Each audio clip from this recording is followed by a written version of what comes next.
الفرصة الأخيرة، أيوة هي الفرصة الأخيرة لعيبة النادي الأهلي. السلام عليكم ورحمة الله وبركاته، أخوكم هيثم قارئ السينمائي. صلوا على النبي محمد صلى الله عليه وسلم. فضلا يا جماعة وليس أمر، ادعمونا بالاشتراك في القناة، ادعمونا بالاشتراك في القناة عشان يوصلكم كل جديد، وتفاعلوا معانا كده وخليكم إيجابيين ومتفاعلين. ما تبقوش أنتوا والأهلي علينا بقى.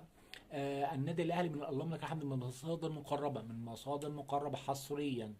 النادي الأهلي أصدر قرار الفرصة الأخيرة. إيه هي الفرصة الأخيرة؟ الفرصة الأخيرة بطولة السوبر المصري، انت تصالح بيها جماهيرك العريضة، اللي انت تقابل سيراميكا ربنا يكرمك وتكسب، وتقابل وتوصل للنهاية وتاخد البطولة.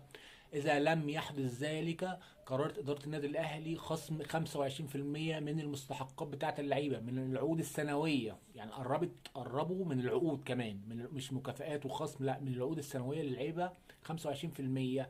لو لم يحصل الأهلي على بطولة السوبر المصري، ودي فرصة أخيرة، وده أفضل قرار فعلا عشان اللعيبة. أنا شايف اللعيبة يعني نايمه متراخيه، لعيبه الاهلي في الكنافه في الضياع خالص، نجوم على الفاضي وزخم على الفاضي. لا، وكمان ممكن يبقى في عرض لعيبه للبيع في يناير القادم ومن نجوم الفريق، لان الاهلي ما بيوقفش على حد ولا بيتلوي دراعه.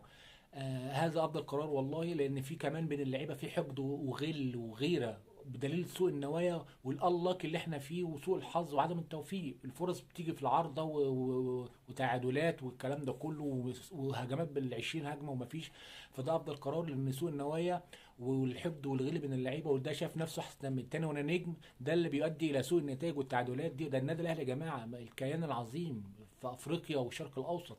بلس كمان يعني انا شايف ان اداره النادي الاهلي برضو في عدم عدل في العمال اللي شغالين في النادي الاهلي. ما ده برضو بيبقى فيه سوء نوايا برضو، لعيبه العمال بيتعبوا، بيقعدوا شغالين بال 10 12 ساعه، وعملوا وقفه يعني احتجاجيه، ان هم الحد الادنى للنجوم ما بيبقاش 5000 و6000 جنيه. يعني الناس بتشتغل بال 13 12 ساعه، ولعيبه بالملايين، بياخدوا ملايين. لعيبه عندهم 25 و27 سنه بياخدوا بالملايين، وبيجوا ورا كوره كاوتش مع احترامي، يعني بياخدوا بالملايين، وانا طلعان عيني في النادي وشايل النادي على كتافي وموظف وبشتغل ب 12 ساعه، وما باخدش حتى لو 10000 جنيه عشان بس اعيش عيشه طيبه.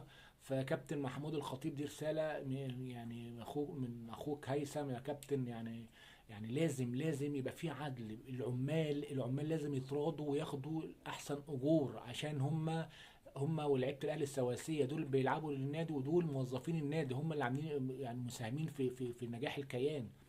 فلا بد من مراضاة العمال عشان يبقى النوايا صافيه، مش ان انا حته اذبح وبتاع واكلف. لا، مش تذبح بس، ده انت كمان تذبح واللعيبه دي والموظفين تراضي العمال رقم واحد. السلام عليكم.